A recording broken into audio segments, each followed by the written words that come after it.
Have you ever really thought about what the world would look like without us? I don't mean in some far-off future, but what if, say, tomorrow, we all just disappeared? Yeah, it's a wild idea. So let's really get into it. Let's explore the story of our planet hitting the reset button. Just picture it for a second. One moment, there are nearly 8 billion of us here, running things, making noise, building cities. And the very next moment, poof, we're gone. No big explosion, no drawn-out drama, just an instant, silent, planet-wide vanishing act. So what happens first? And look, this isn't some sci-fi story about how we disappear. We're going to skip that part.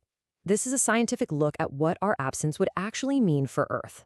We're about to take a journey through time, from the first couple of hours to millions of years from now, just to see how our legacy unwinds. So the first things to go, they wouldn't even be alive. Nope. Our massive automated world.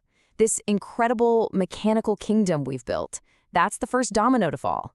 And it all starts with the power that runs it. And it happens unbelievably fast. Within just a couple of hours, power plants that don't have us there to feed them fuel or manage them just start to shut down. Then, around the 10-hour mark, it's a chain reaction. A cascading failure knocks out the entire global grid. The world is plunged into a darkness it hasn't seen in centuries. And only 2 days in, the water starts to win. The pumps that keep our underground cities dry, they're off. So the subway systems in places like New York, London, Tokyo, they start filling up, becoming these dark underground rivers. You know, with all the machines off, the whole planet would just sound different. Think about that. Constant, low hum of civilization we live with every day. The traffic, the factories, the air conditioners, it would just vanish. And in its place, a silence so deep it would almost feel loud, broken up only by the sound of the wind and the rain. Okay, so after the machines go quiet, something else starts to stir. Nature begins its comeback. And let me tell you, it's relentless and surprisingly quick. This next 100 years is when the green tide really starts to roll back in. The change is just stark. Everything we work so hard to tame and control immediately starts to go wild.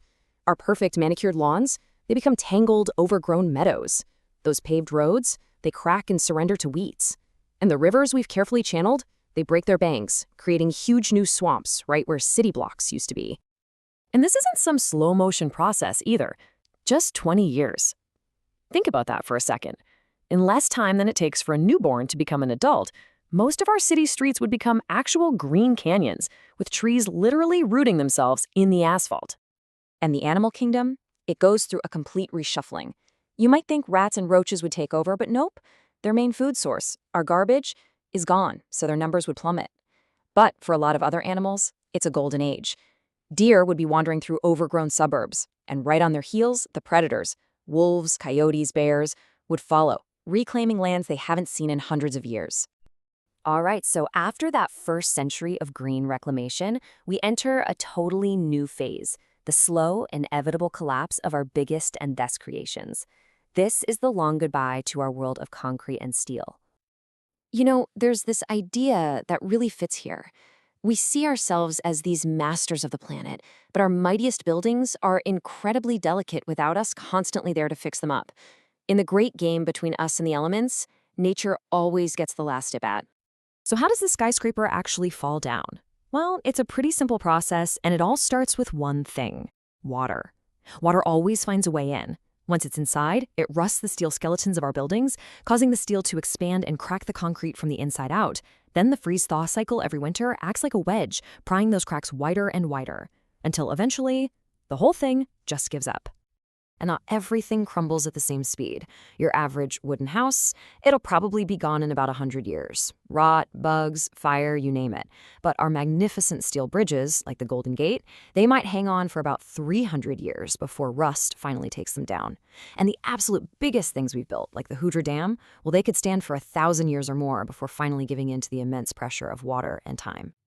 Okay, now let's jump much, much further into the future. I'm talking millions of years. At that point, what, if anything, would be left of us? Our entire legacy becomes less of a monument and more like a faint whisper, a ghost in the rock layers of the planet. See, to find any trace of us that deep in time, you'd have to look for a special kind of clue, something called a technofossil. It's the term for what a future geologist, or hey, maybe even an alien visitor, would be searching for. Not our buildings, but the weird, unnatural materials and chemical traces we left buried in the earth. So, what would they actually find? Well, a thin, worldwide layer of microplastics, the lingering radioactive signature from our nuclear age, maybe a few miraculously preserved things, like a bronze statue or a stainless steel kitchen sink. And yeah, perhaps the weathered faces on Mount Rushmore, unrecognizable but clearly not natural. But the biggest clue of all? A bizarre sudden spike of carbon in the atmospheric record, frozen forever in ancient ice cores. When you boil it all down, that's what's left. Our entire civilization, all our art, our wars, our dreams, our towering skyscrapers, all of it compressed into a single, thin line in the Earth's geology. A fascinating but incredibly brief chapter in the planet's unbelievably long story. And that really leaves us with one last big question.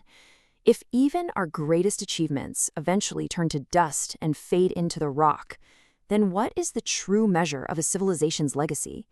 Maybe it's not about what we build or what we leave behind, but something else entirely. Something to think about.